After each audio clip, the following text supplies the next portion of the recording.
Hello दोस्तों, मैं आशुतोष कुमार। आप देख रहे हो सबका नॉलेज यूट्यूब चैनल। चैप्टर 3 हम लोग स्टार्ट किए थे, जिसका पार्ट 1 आप लोग को पढ़ा दिए, लिबरलाइजेशन, प्राइवेटाइजेशन एंड ग्लोबलाइजेशन। आज हम लोग प्राइवेटाइजेशन को स्टार्ट करेंगे, क्योंकि आपको पूर्ण रूप से सारा डिटेल क्या सिचुएशन था 1990 तक का, वो सब बता दिए थे। ये टॉपिक को भी ख़त्म कर दिए थे। आज हम लोग प्राइवेटाइजेशन एंड ग्लोबलाइजेशन दोनों को ख़त्म करेंगे, ठीक है। ये सब का क्या क्यों आवश्यकता पड़ा था, क्या इसका मेरिट डीमेरिट सब कुछ हम लोग देख चुके थे, क्यों ऐसा हुआ था, क्या सिचुएशन था इकोनॉमी का भारत में बिटवीन 1950 से लेकर 1990, तो अलग चैप्टर ही पढ़े थे, तो उतना कुछ बता दिए थे। डायरेक्ट स्टार्ट करेंगे हम लोग बिना टाइम वेस्ट किए हुए। आज का वीडियो छोटा ही बनेगा, लेकिन बहुत ही अच्छा क्लियर कॉन्सेप्ट देंगे। प्राइवेटाइजेशन एंड ग्लोबलाइजेशन दोनों में अंतर क्या होता है, कैसे कैसे क्यों क्या करना पड़ा था, ठीक है, सब कुछ फिनिश। तो लिबरलाइजेशन के लिए डिटेल में सब कुछ देख लिए थे। आज देखने जाएंगे हम लोग डायरेक्ट प्राइवेटाइजेशन। यहाँ पे थोड़ा सा दिया छोटा सा, लेकिन प्राइवेटाइजेशन बहुत ही यहाँ पर समझिएगा। आज तो हर एक सेक्टर में गवर्नमेंट के पास अब है क्या, अब तो बस एक रेलवे बचा है, उसके बाद क्या बोलते हैं एटॉमिक न्यूक्लियर, बाकी तो सब कुछ प्राइवेट हो गया, ठीक है ना। बिजली वगैरह सब कुछ हो गया।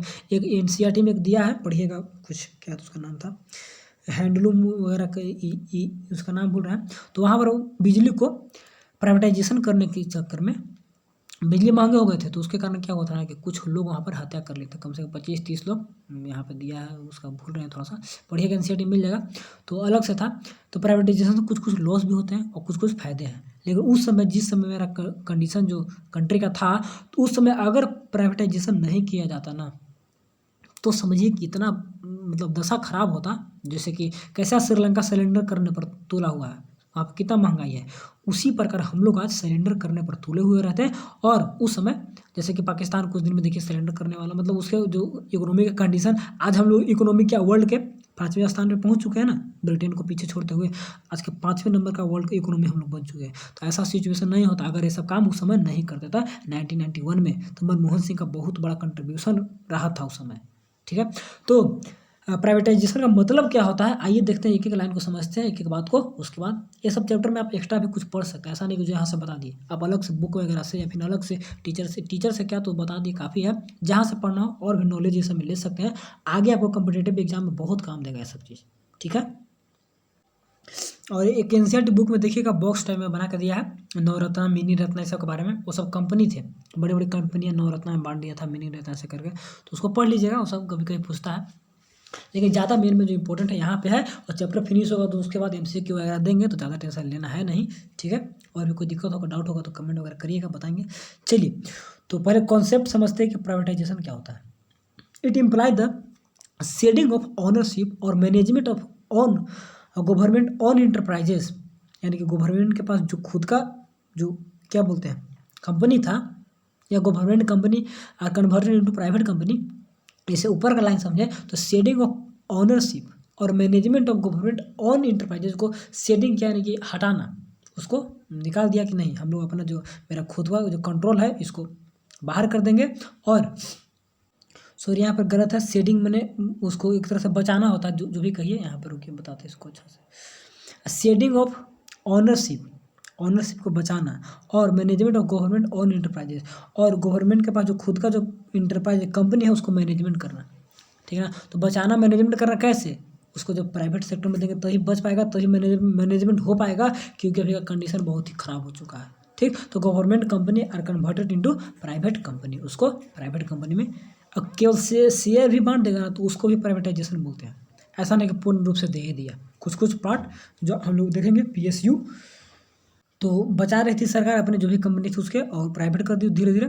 And privatisation of the public sector enterprises, government enterprise public sector में, ठीक, by selling of a part, कुछ कुछ पार्ट को सेलिंग करके, ऑफ इक्विटी टू पीएसयू, वही पब्लिक सेक्टर इंटरप्राइजेज यूनिट जो भी, to the public is known as disinvestment. ये भी टॉपिक आपको बहुत इंपॉर्टेंट है, हमेशा यहाँ से रहता है, बहुत स्टूडेंट कन्फ्यूजन हो जाता है कि डिसइन्वेस्टमेंट क्या है। डिसइन्वेस्टमेंट यानी गवर्नमेंट कुछ अपने पार्ट को, प्राइवेट पार्ट को शेयर कर देती है, शेयर करना, तो उसी को बोलते हैं डिसइन्वेस्टमेंट, ठीक है ना। पीएसयू पब्लिक सेक्टर अंडरटेकिंग में हो जाता है, कुछ पार्ट गवर्नमेंट का रहेगा और कुछ कुछ पार्ट प्राइवेट इंडिविजुअल का, तो उसी को क्या बोलते हैं, डिसइन्वेस्टमेंट, ठीक है। चलिए, कोई दिक्कत नहीं, आगे देख लीजिए, जितना इसमें दिया हो उतना ही पढ़िए। इसका आउटसोर्सिंग नीचे दिया, ठीक है। और ग्लोबलाइजेशन का मतलब क्या होता है, आज पूरा वर्ल्ड क्या है, एक समझिए कि ग्लोब में ग्लोबलाइजेशन पूरा वर्ल्ड को क्या बोलते हैं, एक घर के जगह एक गाँव की तरह देखा जाता है। इसमें ग्लोबलाइजेशन में पूरा वर्ल्ड इज ए विलेज, उसी को बोलते हैं ग्लोबलाइजेशन। जब मोबाइल का ज़माना आ गया, पूरा सब मोबाइल से घर में सब कुछ है, तो पूरा वर्ल्ड का इकोनॉमी को एक इकोनॉमी बनाना, तो उसी को बोलते हैं globalisation. It means integration of economy of the country with world economy. लिख ही दिया कि अपने कंट्री को क्या वर्ल्ड की इकोनॉमी से इंटीग्रेट करना, उसको मिलाना, ठीक है ना, of the economy of the country with world economy. किसी भी कंट्री का इकोनॉमी को वर्ल्ड इकोनॉमी से मिला दीजिए तो क्या हो जाएगा, उसी को क्या बोलते हैं, globalisation. Globalisation encourage the foreign trade को बढ़ावा देता है। एंड एक सेकेंड, ठीक है, बढ़ावा देता है साथ ही साथ, ठीक। And private institution, foreign investment, ये सब को बढ़ावा देता है। आइए यहाँ पे इन्वेस्टमेंट करिए, ठीक। And globalisation is a complex phenomena, it is an outcome of the set of various policy. बहुत सारे पॉलिसी का यह आउटकम निकलता है ग्लोबलाइजेशन करने का मतलब। And that are aim of transforming the world toward the greater independence and integration. इसका एम क्या होता है, aim at transforming the world, पूरे वर्ल्ड को ट्रांसफॉर्म करना, चेंज करना, किधर, टुवर्ड्स ग्रेटर इंटरडिपेंडेंस, एक दूसरे पर सब डिपेंड रहे हैं, एंड इंटीग्रेशन, सभी के सभी जुड़े रहें। तो इसका यही एम होता है कि पूरा वर्ल्ड इकोनॉमी एक दूसरे पर डिपेंडेंट रहे और जुड़े रहे। तो इसी एम के तहत ग्लोबलाइजेशन काम करता है, ये फिर ग्लोबलाइजेशन का मतलब होता है, ठीक है। World is a one single economy. And outsourcing क्या होता है, आउटसोर्सिंग का मेन पार्ट जो कॉलिंग वगैरह होता है, मान ली कोई कंपनी क्या करती है, आउटसोर्स करती है, बाहर भेज देती है। मान ली कोई चाइना की कंपनी है, तो कंपनी क्या करेगी, इंडिया में अपने स्टाफ को यहाँ पर रखेगी, क्यों, कोई बातचीत करने के लिए, कॉलिंग वगैरह करने के लिए। मान ली कंपनी रखी है, तो कंपनी कुछ ना कुछ बातचीत होगा, उसके जितने भी क्लाइंट है, तो भारत में कोई क्लाइंट है तो कौन बात करेगा, भारत में यहाँ पे जो भी है तो उसको वो बात करेगा। या फिर ऐसा भी होता है कि चाइना या फिर ब्रिटेन, इंग्लैंड, इसमें महंगाई है, वहाँ पर महंगा है, तो कोई काम करने के लिए तैयार नहीं है, तो बाहर से रखता है, बाहर के आदमी को बुला लेता है कि आप काम पर रहिए, पैसा भी कम देना पड़ेगा उसको।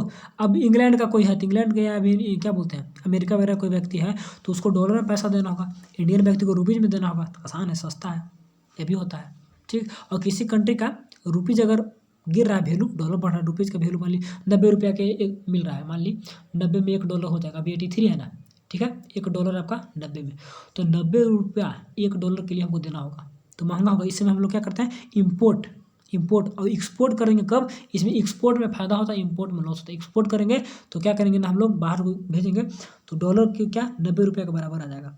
लेकिन इम्पोर्ट जब करेंगे तो इम्पोर्ट करने का मतलब क्या, बाहर पैसा भेजना है तो 90 देना होगा $1 में, तो इम्पोर्ट लॉस होता है, एक्सपोर्ट में फ़ायदा होता है। कब, जब वैल्यू आप लोग का घट जाता है, ठीक है ना, $1 का वैल्यू बढ़ गया, यानी कि पैसा जब घटता है तब, तो उस समय एक्सपोर्ट पर ध्यान दिया जाता है। तो वहाँ पे भी कॉन्सेप्ट अलग है, यहाँ पे मतलब ये।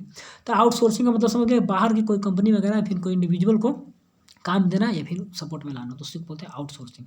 It is the one of the important outcome of the globalisation process. Globalisation process का सबसे इम्पोर्टेंट आउटकम है, ठीक।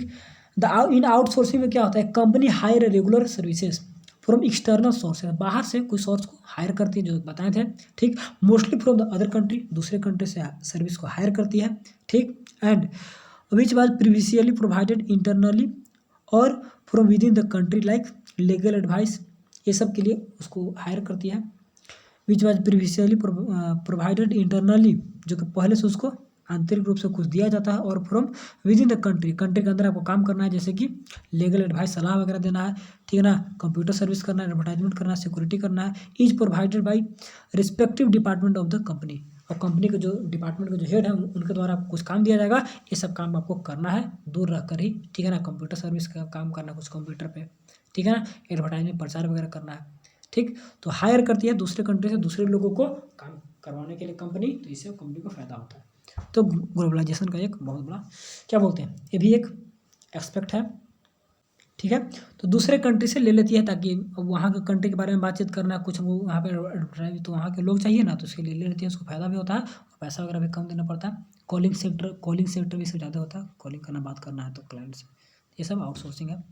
बात को समझ गए मोटा मोटी। चलिए, वर्ल्ड ट्रेड ऑर्गेनाइजेशन, देखिए जब हम लोग का liberalisation, LPG policy, globalisation, privatisation हो रहा था, उसी समय इसका भी गठन हो रहा था। इसका काम ही है पूरे ट्रेड को मैनेज करना, ठीक ना, पूरे वर्ल्ड को ट्रेड को मैनेज करना।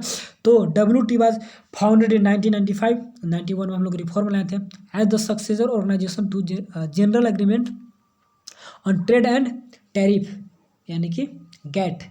तो गैट का एक बहुत बड़ा ऑर्गेनाइजेशन था, ठीक है ना, जिसमें जनरल एग्रीमेंट ऑफ ट्रेड वगैरह बात होता था। यहाँ पर गैट वाज इस्टेब्लिश इन इस 1992 में, इतना कंट्री थे।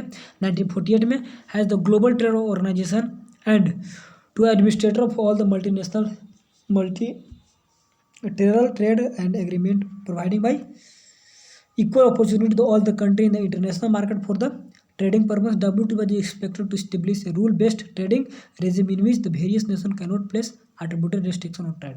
कोई भी कंपनी वगैरह जो भी है तो कोई भी रेस्ट्रिक्ट नहीं लगाएगा ट्रेड पर, सबको ट्रेड करेगा अच्छे से।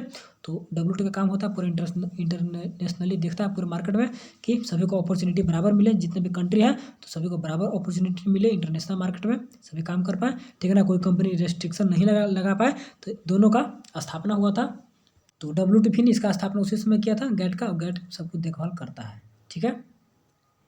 तो इन दोनों का इसी का पार्ट भी है गैट। तो इतना कंट्री के साथ उस समय ऑर्गेनाइजेशन स्टार्ट किया था, मल्टीनेशनल एग्रीमेंट वगैरह हुआ था कि कोई भी किसी से दिक्कत नहीं होगा, सभी कोई अच्छे से कर पाएंगे ट्रेड वगैरह। तो इसके बाद चलिए इकोनॉमी एक सेकेंड, सॉरी देखिए यहाँ पर मिस्टेक हो गया, वही तो बोले successor organisation to general agreement of trade and, इसका सक्सीजर था, यानी कि सक्सीजर नीचे का होता है ऑर्गेनाइजेशन कौन, जिसको WTO स्थापना हुआ था वर्ल्ड ट्रेड। तो गैट कब है 1948 का है, ये आपको 1995 का है। तो पहले कौन हुआ होगा, पहले गैट, ठीक है ना। तो इसके बाद WTO हुआ, इतना कंट्री के साथ कंट्रीब्यूशन किया, ठीक है ना।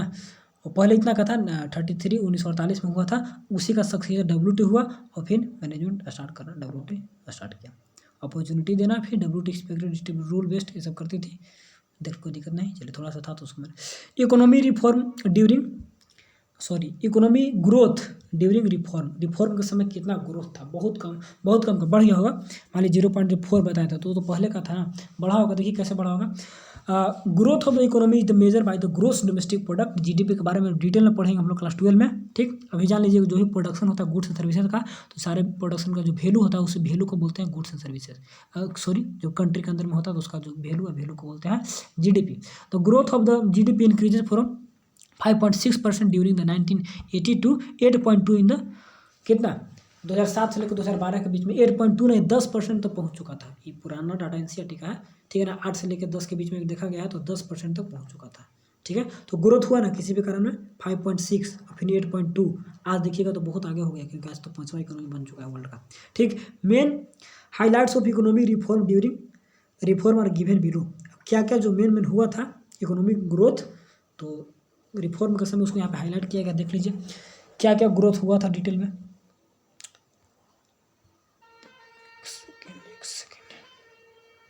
फर्स्ट क्या है,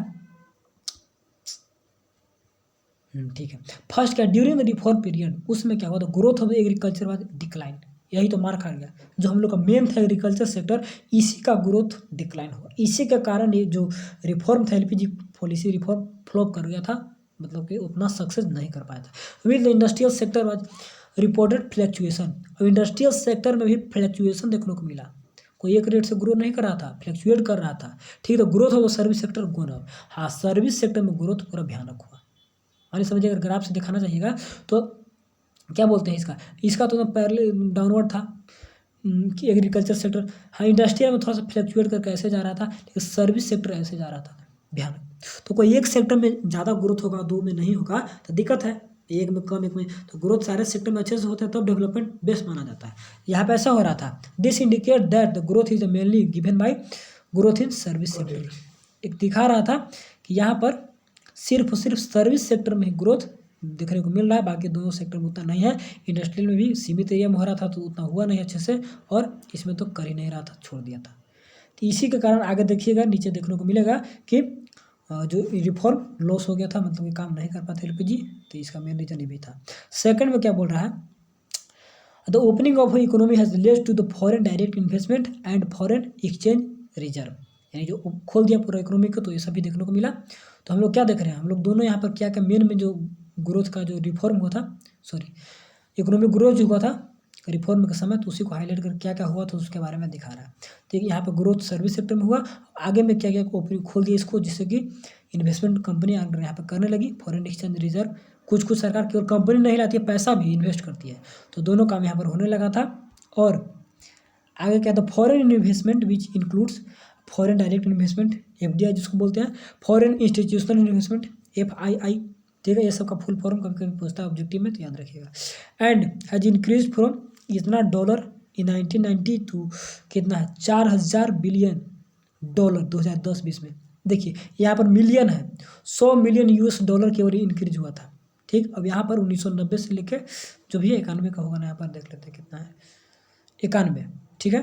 तो 91 में इतना इन्वेस्टमेंट कर रहा था मात्र 100 मिलियन, और यहाँ पर बिलियन में चला गया, वो भी 400 बिलियन डॉलर 2010-11 में। तो देखिए कितना इन्वेस्टमेंट किया यहाँ पर कंट्री में, कोई भी FDI और FII।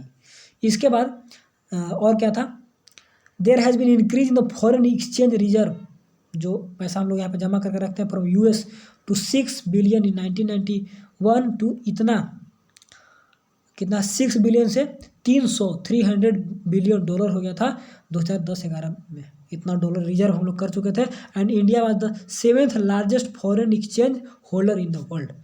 और फॉरेन एक्सचेंज होल्डर यानी कि फॉरेन एक्सचेंज यानी विदेशों से व्यापार करने में, तो जो पैसा रखे डॉलर हम रखे हैं, तो 7वें नंबर पे है। मेरे पास डॉलर इतना है कि हम 7वें नंबर पे हैं, तो एक्सचेंज वगैरह कर सकते हैं। इतना बन चुका था, डॉलर का वैल्यू काफ़ी हो गया था 2012-13 में, ठीक। क्योंकि इन्वेस्टमेंट कंपनी बाहर से कर रही थी, तो बाहर से डॉलर लेकर आ रही थी, तो डॉलर बढ़ा, और डॉलर से हम लोग व्यापार करते हैं, तो हम लोग का व्यापार भी बढ़ा था, ठीक है। India is the seen as the successful exporter, और उसमें देखा गया। और साथ ही साथ ये भी होता है ना कि पैसा मार्केट में इन्वेस्ट कर रही है, तो मार्केट कुछ खरीदेगी यहाँ पे कंपनी, तो वहाँ भी ग्रोथ होगा, किसी का इनकम बनेगा, एक्सपेंडिचर ही करेगा, तो वैसे भी। और बाहर से भी इंपोर्ट कर सकते हैं, क्योंकि वो डॉलर आ गया, तो बहुत ही फायदा होता है डॉलर आने से, ठीक है, कोई भी बाहर का कम पैसा आने से। Engineering goods, IT software, textile in the reform period में देखा गया कि सक्सेसफुल एक्सपोर्टर हम लोग बन चुके थे, ऑटो पार्ट का, गाड़ी वगैरह ये सब का, इंजीनियरिंग गुड्स का, और IT सॉफ्टवेयर, टेक्सटाइल का तो शायद दूसरा तीसरा स्थान पर थे, बहुत मेहनत करते थे रिफॉर्म उस समय, ठीक। Rising prices also have been kept under control, और rising prices also have been kept under control, और जो भी प्राइसेस बढ़ रहे थे उसको कंट्रोल में रखा गया। ये भी हो गया कि प्राइस नहीं बढ़े, उसको कंट्रोल में रख लिया था, तो ये भी हो गया, दोनों काम सब कुछ अच्छे से होने लगा, तो बहुत कुछ फायदा हुआ। लेकिन बस एग्रीकल्चर सेक्टर पर ध्यान नहीं दिया, इसके कारण फ्लॉप कर चुका था। देखिए क्या आगे चल के मिलेगा। फेलियर ऑफ इकोनॉमी रिफॉर्म आ ही गया, क्या कारण था कि फेल हो गया यहाँ पर, और भी कुछ है ना, बस लास्ट टॉपिक है, खत्म करेंगे। फेलियर ऑफ इकोनॉमी रिफॉर्म, तो क्यों हुआ था। पहला जो फर्स्ट पॉइंट आ गया कि नेगलेक्ट ऑफ एग्रीकल्चर को ध्यान नहीं दिया, नेगलेक्ट कर दिया। There has been the deterioration in agriculture growth rate, उसको बर्बाद कर दिया, एंड बर्बाद कर दिया गया है। और इसके बाद क्या था, the deterioration is the root cause the problem of rural district, इसके कारण जो गांव देहात में जो तनाव हो गया, इसके मेन कारण हो गया था कि बर्बाद हो गया सब कुछ, ये सब खेती वगैरह नहीं हो पाया। And that reaches the crisis in सब पार्ट ऑफ द कंट्री, इसके कारण कंट्री के कुछ पार्ट में क्राइसिस बढ़ गए। और economy reform have not been able to benefit the agriculture sector because, अब economy reform have not be able to benefit the agriculture sector में बेनिफिट नहीं हो पाया। इसके कारण क्यों नहीं बेनिफिट हो पाया, रिफॉर्म तो हुआ था, तो इसको भी होने का था। पहला कारण क्या था कि public investment in agriculture sector specially in the infrastructure which include irrigation, power, road, market linkage, research extension has been reduce in this period. ये सब पीरियड में जो पब्लिक यानी कि क्या बोलते हैं उसको, इंफ्रास्ट्रक्चर जो मेन होता है, जो रोड वगैरह इस सब पे खर्च नहीं की थी सरकार, तो इन्वेस्टमेंट नहीं की, पब्लिक इन्वेस्टमेंट नहीं की, तो नहीं की, इसके कारण हम लोग का रिडक्शन देखने को मिला, ठीक है। फर्स्ट हो गया था। सेकंड में क्या हुआ कि the removal of the fertiliser, जैसे कि सब्सिडी जो देते थे NP की होता ना, NP के नाइट्रोजन, फॉस्फोरस, पोटासियम करके, तो इसका तो कंटिन्यूअस था, ये सब का कम कर दिया था, सब्सिडी वगैरह देता तो उस सब कम कर दिया था। हैड यहाँ पर क्या है, led to increase in the cost of product, अब ये सब भी सब्सिडी हटा दिया फर्टिलाइजर से, तो क्या हुआ, महंगा होगा प्रोडक्ट, ठीक। Removal of minimum support price, ये भी हटा दिया था, ठीक है ना, MSP पहले देता था तो उसको भी हटा दिया। And lifting of the quantitative restriction have been increase the threat of international competition to Indian farmer, और क्वांटिटेटिव रिस्ट्रिक्शन हटा दिया था, क्योंकि इतना ही बाहर से जो पहले कोटा था, तो कोटा तो हटा दिया। अब क्या हुआ ना कि बाहर से बहुत सारे मटेरियल आने लगे, तो have been increase the threat of international competition to Indian farmer, बाहर से मार्केट से बन के सब सामान आ गया, तो जो यहाँ फार्मर नहीं किसान होगा, फार्मर होगा, तो यहाँ के जो इंडियन के जो फार्मर थे और बाहर के कंपटीशन से उन लोग तुलना नहीं कर पा रहा था, ज़्यादा आ जा रहा था सस्ता। मान ली ठीक है, यहाँ पे क्या हुआ कि बाहर से कोई यहाँ पे मान लिया आलू प्याज जो भी करना है हम, तो बाहर से कंपनी बाहर में सस्ता है तो यहाँ भेज देगी, वहाँ पे सस्ता यहाँ भेज दी, तो यहाँ भेज देगी तो यहाँ भी सस्ता हो गया, तो कोई यहाँ का सामान लेगा ना। अब महंगा सस्ता में देखता जो सस्ता आ गया, तो बाहर से कोई एक्सपोर्ट कर दिया तो उसका सामान बिकता था, तो इन लोग उतना कंपटीशन नहीं कर पाता था बाहर से, ये भी कारण हो गया था, इंक्रीज हो गया था। ठीक है, और एक्सपोर्ट क्योंकि कोई बाहर की कंपनी यहाँ पर भेज रही है, माल क्यों भेज रही है, उसके पास ज़्यादा प्रोडक्शन हो रहा है, ठीक है ना, तो वहाँ पर उसका वैल्यू नहीं मिल रहा तो बाहर भेज देगा, यहाँ पे वैल्यू मिलेगा, इस टाइप से भेज देता है। And export orientation policy, a study in agriculture have been shift from production to domestic market toward the production of export market focusing on the cash crop live production food grain. एक और काम यहाँ पर हुआ, क्या हुआ इस line को समझिएगा कि एक्सपोर्ट ओरिएंटेड पॉलिसी या स्ट्रेटजी जो था एग्रीकल्चर में has been shifted from production for the domestic market के लिए करना था, अब वो चेंज होगा किसके लिए, प्रोडक्शन फॉर एक्सपोर्ट मार्केट। अब इम्पोर्ट एक्सपोर्ट खुल गया, तो पहले प्रोडक्शन किसके लिए, डोमेस्टिक मार्केट के लिए करती थी, ठीक है, सरकार वगैरह जो भी। अब प्रोडक्शन किसके लिए हो रहा है, प्लान सब कुछ चेंज हो गया कि एग्रीकल्चर कोई प्रोडक्शन करना तो एक्सपोर्ट मार्केट के लिए करना है, बाहर भेजना है, फोकसिंग ऑन कैश क्रॉप हम लोग को उगाना है, ठीक है ना, lie of production of food grain के बजाय क्या करना है, कैश क्रॉप को उगाना है। तो इसके कारण क्या हुआ कि बाहर सब फूड ग्रेन उग नहीं रहा था, कम हो रहा था, तो एग्रीकल्चर सेक्टर हम लोग को बहुत पूर्ण रूप से डिक्लाइन कर गया था उस समय और अभी भी, ठीक है, क्योंकि एग्रीकल्चर ग्रोथ में कमी देखा गया है, तो इसके कारण ये सब हो गया था। ठीक है, तो ये तो बता दिए, यहाँ पे कोई तो इसी के कारण नहीं हो पाया था। ठीक, और सेकंड में था uneven growth in industrial sector. Industrial sector को जो ग्राफ से बताया कि उसका फ्लक्चुएट कर रहा था, एक मतलब अनइवन ग्रोथ हुआ, तो industrial sector registered were uneven growth during this period. इस पीरियड में देखा गया जो रिफॉर्म वाले पीरियड में कि अनइवन ग्रोथ हुआ था। This is because of the decreasing demand of industrial product due to various reason. बहुत सारे रीजन से कारण था कि जिसके कारण इंडस्ट्रियल प्रोडक्ट का डिमांड कम हुआ। क्यों कम हुआ, पहला था कि cheaper import from decrease the demand of domestic industrial goods, बाहर से आ गए सस्ते सस्ते तो डोमेस्टिक गुड का डिमांड कम हो गया। सेकंड था there was inadequate investment in infrastructure facility like power supply वगैरह का इंफ्रास्ट्रक्चर फैसिलिटी में इन्वेस्टमेंट अच्छा से नहीं हो पाया था, तो उसके कारण हम डिक्लाइन किया। साथ ही साथ developing country like India is still not have access to develop country market because to high non tariff barrier. देखिए, एक तो टैरिफ बैरियर होता है टैक्स वगैरह, एक नॉन टैरिफ बैरियर होता है, कुछ कंपनी या कुछ देश लगा देती है कि नहीं यहाँ से मार्केट नहीं करेंगे, यहाँ से व्यापार नहीं करेंगे। ये सब कारण से भी हम लोग को जो डेवलप कंट्री था वहाँ पे हम मेरा मार्केट जो डेवलपिंग कंट्री का मार्केट होता है नहीं पहुँच पाता है। ठीक, have not the access to develop country market, वहाँ तो पहुँचने में योग्य नहीं हो पाता है। उसके कारण बहुत सारे रीजन है, नॉन टैरिफ बैरियर बहुत सारे रहते हैं, इसको देखना होगा अलग से। तो डेवलपिंग कंट्री इंडिया ऐसा नहीं काम कर पाता है। ठीक है, कुछ पॉलिटिकल पॉलिसी यहाँ पर रहता है तो इसके कारण एंट्री नहीं कर पाते हैं। ठीक, एक और था लास्ट ये ख़त्म करेंगे, आज वीडियो छोटा ही बनेगा। चलिए, तो ठीक है, देख लीजिए लास्ट क्या था, अदर फेलुअर कुछ और था। In addition to the above mentioned failure, the other drawback of LPG policy were first, it led to the urban concentration of growth process. सारा का सारा विकास कहाँ पे, केवल शहर में हो रहा था। It encouraged the economic colonialism, economic colonialism को बढ़ावा देता है। इकोनॉमिक कॉलोनीज़म क्या होता है कि कुछ कुछ कंपनियों का अधिकार हो जाता है, कुछ बड़े बड़े कंपनी आ गए, जैसा बोलेगी वैसा ही काम यहाँ पर होगा, तो वैसा भी बढ़ गया था। And it result in the spread of consumerism, यानी कि इसको बढ़ावा दिया, यानी कि उपभोग करने के लिए बढ़ावा दिया, सेविंग पर नहीं काम किया। तो उपभोग करेगा, सेविंग नहीं करेगा, तो सेविंग नहीं करते इन्वेस्टमेंट कैसे होगा, बस केवल कंजप्शन पर जोर दिया गया था, ये भी खराब हो गया। और it relate to cultural erosion यानी कि सांस्कृतिक हम लोग का जो भी कार्यक्रम जो भी था उसको समाप्त खत्म हुआ, क्योंकि बाहर के सब कुछ आने लगा था, ग्लोबलाइजेशन हो गया, तो कल्चर वगैरह भी चेंजिंग हुआ था। ये सब कारण 2-3 मेन है। सबसे मेन था एग्रीकल्चर सेक्टर में देखा गया है कि इस समय कम ग्रोथ हुआ है, और जब कम ग्रोथ हुआ था तो उसके कारण यहाँ पर इसके कारण कुछ पार्ट में नाराज़गी हो गया है, तो नाराज़गी हो जाने के कारण से ये सब काम नहीं हो पाए। क्योंकि प्रेजेंट में भी तो सिचुएशन है, एलपीजी पॉलिसी का प्रभाव तो कुछ ज़्यादा पास्ट का है नहीं कि नहीं था, ऐसा देखा गया है कि ग्रोथ इसमें कम हुआ है। ठीक है ना, हैज बीन ये सब लगेगा। तो जो भी था जिसे ख़त्म किए। चैप्टर फिनिश हुआ, साथ ही साथ इकोनॉमिक्स के सारे चैप्टर फिनिश हुए। अब जो चैप्टर का MCQ बच चुका है, पहले तो इसका देंगे, उसके बाद पॉवर्टी वगैरह पढ़ा दिए हैं सबका, लेकिन MCQ नहीं दिया, उन सभी का MCQ देंगे, ठीक है। एग्जाम के समय और फिर रिवीजन वगैरह करा के हम अच्छा से सब कुछ करा देंगे, ठीक है। चलिए, कोई दिक्कत होना नहीं चाहिए, सब कुछ बता ही दिए हैं, सब पढ़ लीजिए एक और अच्छे से अपने खुद से, तो समझ में आ जाएगा। थोड़ा सा वर्ल्ड इकोनॉमी से इसको इंटरेक्ट करके पढ़िए तो ज़्यादा बेस्ट, ज़्यादा अच्छे तरीके से समझ में आता है, ठीक है। तो चलिए, सभी को बेस्ट ऑफ लक, एकदम पढ़ते रहना, रिवीजन करते रहना है, ताकि बेस्ट से बेस्ट रिजल्ट हो। और कोई भी दिक्कत हो तो हमसे जरूर कॉन्टैक्ट करिएगा, मेरा नंबर दिया हुआ है, किसी भी वीडियो का कमेंट डिस्क्रिप्शन में लिख लीजिए, 91 42 042 534, वहाँ पर भी मैसेज वगैरह कर सकते हैं। तो चलिए, थैंक्स फॉर वॉचिंग।